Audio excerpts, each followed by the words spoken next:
بسم الله الرحمن الرحيم. السلام علیکم ورحمۃ اللہ وبرکاتہ۔ الحمد للہ وکفی وسلام علی عبادہ الذین اصطفی، اما بعد۔ حاضرین و ناظرین، یہ درس نمبر 577 ہے اور آج سورۃ العنکبوت کی 2 آیتوں کی تلاوت اور تشریح کی جائے گی، آیت نمبر 38 اور 39، 38 and 39۔ چلیے سب سے پہلے ہم ان 2 آیتوں کی تلاوت کرتے ہیں، لفظی ترجمے اور ترجمے کے بعد تشریح کرتے ہیں۔ اعوذ باللہ من الشیطان الرجیم، بسم اللہ الرحمن الرحیم۔ وعادا وثمود وقد تبین لکم من مساکنہم وزین لهم الشیطان اعمالهم فصدهم عن السبیل وكانوا مستبصرین وقارون وفرعون وهامان ولقد جاءهم موسى بالبينات فاستكبروا في الارض وما كانوا سابقین، صدق اللہ العظیم۔ لفظی ترجمہ یوں ہے، وعاد، اور ہم نے ہلاک کیا عاد کو، وثمود اور سمود کو، وقد اور تحقیق، تبینہ یہ بات واضح ہو چکی ہے، لکم تم پر، من مساکنہم ان کے گھروں سے، وزین اور مزین کر دیے گئے، لہم ان کے لیے، الشیطان شیطان نے، اعمالہم ان کے عمل، فصدہم اور اس نے انہیں روک دیا تھا، عن السبیل سیدھی راہ سے، وکانوا حالانکہ وہ تھے، مستبصرین ہوشیار سمجھدار، وقارون اور قارون کو، وفرعون اور فرعون کو، وحامان اور حامان کو بھی ہم نے ہلاک کیا، وَلَقَدْ اور البتہ تحقیق جاءہم آئے تھے ان کے پاس بھی، موسیٰ حضرت موسیٰ بالبینات واضح دلیلوں کے ساتھ، فاستکبروا پھر انہوں نے تکبر کیا، پھر ارض زمین میں، وما کانوا اور نہ تھے وہ سابقین عذاب سے آگے نکل جانے والے۔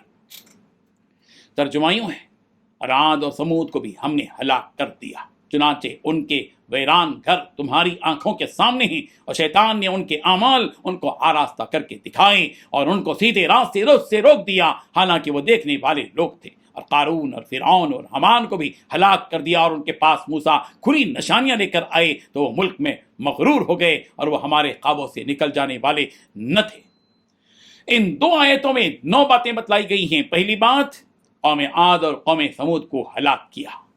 دوسری بات، ان کے رہنے کی جگہوں سے تمہیں واضح طور پر معلوم ہو گیا۔ تیسری بات، شیطان نے ان کے اعمال انہیں مزین کر کے دکھلائے۔ چوتھی بات، انہیں سیدھے راستے سے بھی روکا۔ پانچویں بات، حالانکہ وہ صاحب بصیرت لوگ تھے۔ چھٹی بات، اسی طرح قارون، فرعون اور حامان کو بھی ہلاک کیا۔ ساتویں بات، حالانکہ ان کے پاس موسیٰ واضح نشانیاں لے کر آئے۔ آٹھویں بات، انہوں نے اپنے آپ کو بڑا سمجھا۔ نویں بات، وہ اللہ کے عذاب سے بچ کر نکلنے والے نہ تھے۔ بزرگان محترم، اہل مدین کی ہلاکت اور بربادی کے بیان کے بعد قوم عاد جو کہ حضرت ہود علیہ السلام کی قوم تھی، اور سمود جو کہ حضرت صالح علیہ السلام کی قوم تھی، ان دونوں قوموں کا تذکرہ یہاں کیا جا رہا ہے کہ وعاد و سمود، کہ عاد کو بھی ہلاک کیا اور سمود کو بھی ہلاک کیا۔ اللہ تبارک و تعالیٰ نے قوم عاد کو کس طرح ہلاک کیا، جو کہ احقاف نامی جگہ میں رہا کرتے تھے، جو یمن کے قریب ہے۔ ان کے پاس حضرت ہود علیہ السلام نبی بنا کر بھیجے گئے تھے۔ انہوں نے بھی اپنی قوم کو بت پرستی سے اور شرک سے روکا اور ایک اللہ کی عبادت کی دعوت دی، مگر اس قوم نے بھی ان کو جھٹلا دیا اور ان کا کہنا نہ مانا، جیسا کہ سورہ ہود کی آیت نمبر 60 میں کہا گیا، الا ان عادا کفروا ربہم، خبردار کہ قوم عاد نے اپنے رب کا انکار کیا تو انہیں اس کی وجہ سے، اس کفر کی وجہ سے، سرکشی کی وجہ سے ہلاک کر دیا گیا۔ اور پھر قوم سمود کو بھی اللہ تبارک و تعالیٰ نے اسی طرح ہلاک کیا، جو ہجر نامی مقام میں رہا کرتی تھی، جن کے پاس حضرت صالح علیہ السلام نبی بن کر آئے تھے، اور انہوں نے انہیں ایک رب کی عبادت کی دعوت دی، جس پر انہوں نے معجزات بھی مانگے، اور ان کے مانگے ہوئے معجزات میں بھی انہیں دیے گئے، مگر اس کے باوجود اس قوم نے بھی حضرت صالح علیہ السلام کی کو جھٹلایا اور کفر میں مبتلا رہے، جس کی وجہ سے انہیں ہلاک کیا گیا۔ ان کی ہلاکت کا واقعہ سورہ اعراف کی آیت نمبر 74 74 سے 79 تک تفصیل کے ساتھ موجود ہے۔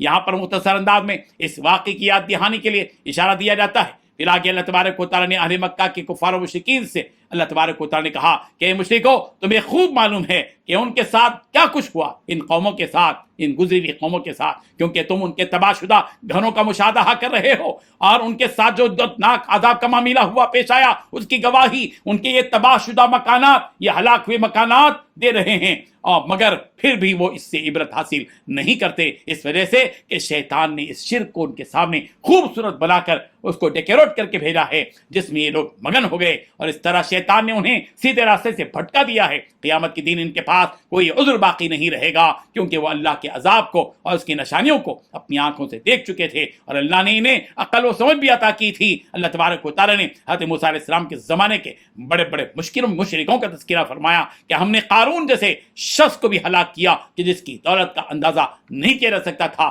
سورہ قصص کی آیت نمبر 76 میں اللہ تبارک و تعالیٰ نے کہا اس کی دولت کا اندازہ اس سے کیا جا سکتا ہے کہ اس کے خزانے کی چابیاں ہی خود طاقتور لوگ اٹھایا کرتے تھے، مگر یہ مال اس کے کچھ کام نہ آیا، بلکہ اور نقصان ثابت ہوا، جس کے ملنے پر وہ مغرور ہو گیا، جو اس کی ہلاکت کا سبب بنا۔ اسی طرح اللہ تبارک و تعالیٰ نے مصر کے ایک بڑے بادشاہ فرعون کو بھی ہلاک کر دیا، جبکہ اللہ نے اسے سلطنت، جاہ اور حشمت عطا کی تھی، اسے بھی اس رتبے اور مرتبے نے اس اللہ کے سامنے جھکنے سے روکے رکھا۔ آخرکار وہ بھی موت کے منہ میں چلا گیا، وَأَغْرَقْنَا آلَ فِرْعَوْنَ، اور ہم نے فرعون کو غرق کر دیا۔